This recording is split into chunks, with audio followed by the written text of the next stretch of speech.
It was a foggy November night when Detective Noah received the call that would haunt him for the rest of his career. Hollow Creek, a small town tucked between misty hills and dense forests, had always been quiet. Too quiet, some locals would say.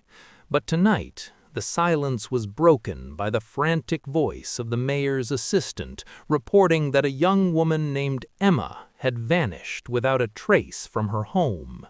Noah arrived to find the town enveloped in dense fog that seemed almost alive, curling through narrow streets, slipping under doors, and hiding secrets. The house where Emma lived was a small, old wooden structure at the edge of town, facing the creek. It looked normal from the outside, quaint even, but the air around it carried a weight, as if it remembered something terrible. Emma's bedroom was untouched, bed neatly made, her books on the shelf, a small journal lying open with notes in her precise handwriting.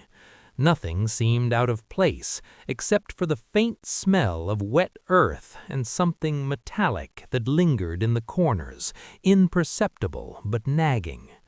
Noah's instincts screamed that this was not a simple disappearance. He asked the neighbors, all of whom reported seeing nothing unusual, though some admitted to hearing soft whispers that night, fleeting sounds that made their hair stand on end.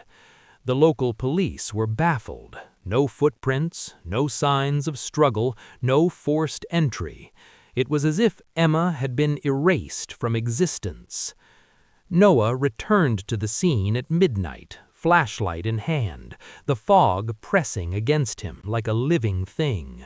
He noticed the creek glimmering under the moonlight, unusually calm. He followed the narrow path along its edge, the wet leaves crunching softly under his boots. Then he saw it, a single footprint in the mud that didn't match Emma's shoe size, leading not toward the forest, but deeper along the creek where the water ran black and slow. He bent closer, examining the mark. It was human, yet elongated and uneven, almost like a distorted version of a normal footprint. Noah's pulse quickened. Stories of Hollow Creek were rife with whispers of disappearances, legends of figures seen only at night, reflections in the water that weren't your own, and voices that called travelers into the woods, never to return. Most dismissed these as folklore, but Noah knew better. Years on the force had taught him that where fear lingers, truth often hides. As he traced the footprint further, he noticed shadows flickering in the fog. Not human shadows. These moved oddly, stretching and bending, sometimes merging with the fog itself. He felt a sudden chill and a sensation that someone or something was watching him. The journal he had found in Emma's room kept returning to his mind. A page described a recurring dream she had, where she wandered through a forest, guided by whispers she couldn't understand, toward a light that promised truth but delivered only darkness. Noah began to wonder if this disappearance was connected to something older, something Hollow Creek itself concealed. Locals often spoke of the Hollow Creek mansion, abandoned for decades after a series of unexplained deaths. It was said that anyone entering the mansion at night never returned unchanged. Some claimed that the creek itself swallowed people whole, others that unseen entities lured them into the mansion's shadowed halls. Despite warnings, Noah's curiosity drove him to the mansion at the edge of the forest.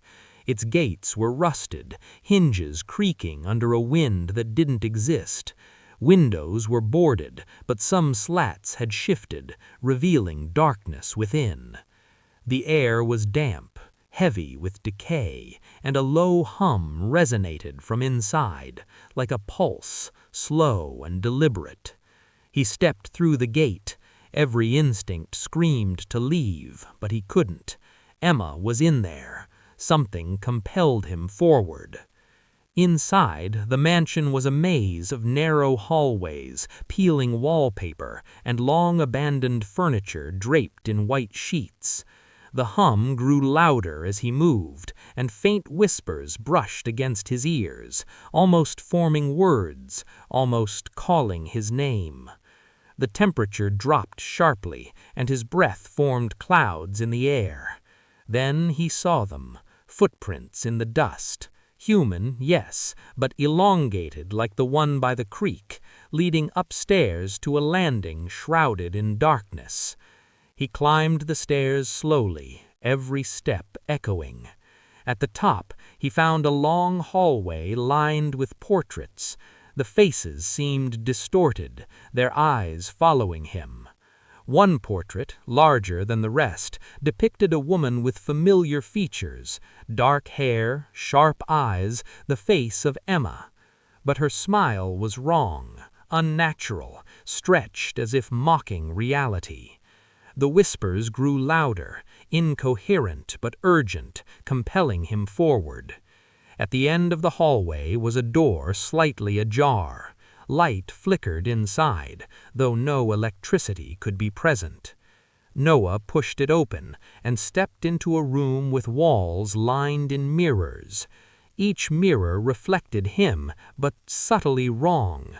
His posture, the angle of his head, even his face seemed slightly altered in each reflection. And in the center, a figure stood, a woman, indistinct, features blurred, yet unmistakably Emma. She raised her hand, beckoning. He reached out, and the mirrors rippled like water. The moment he touched the glass, a flood of memories not his own washed over him. Visions of the mansion's past, people who vanished, whispers of a presence that fed on fear and curiosity. Emma's eyes widened in silent terror, and Noah realized she wasn't a prisoner in a conventional sense. She was trapped in a liminal space, a fold between reality and something else entirely, unable to escape because the mansion thrived on the uncertainty, the suspense, the unasked questions of anyone who entered. Noah tried to pull her hand, but the mirrors resisted, as if liquid steel formed a barrier. He felt his consciousness stretching, tethered between here and somewhere else. He screamed, but his voice was swallowed by the walls. Hours, or perhaps minutes later, the fog outside began to lift. Hollow Creek returned to its deceptive calm. Locals would later say they saw lights flickering in the abandoned mansion that night, strange shadows moving past the boarded windows. Noah was found the next morning on the creek path, drenched, shaking, but alive. Emma was never seen again. In his coat pocket, the journal she had left behind lay open, and in a new page written in a script that was not his own were the words, "Do not follow the whispers, do not seek the light, for some truths exist only to be feared."